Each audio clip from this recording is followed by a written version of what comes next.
கனவுல கூட நினைக்காத. ஐயோ ஜி, நீங்க திருப்பி என் கனவுல வந்தா கூட நான் சேர்த்துப்பேன்னு நீங்களும் நினைக்காது.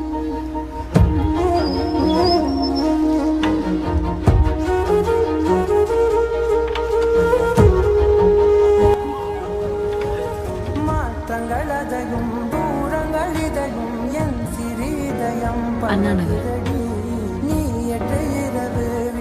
எம்டி ரோடு நைட்டு 12 மணிக்கு நீ நானும் மட்டும் ஒரு பைக் ரைட் போனா எப்படி இருக்கும்?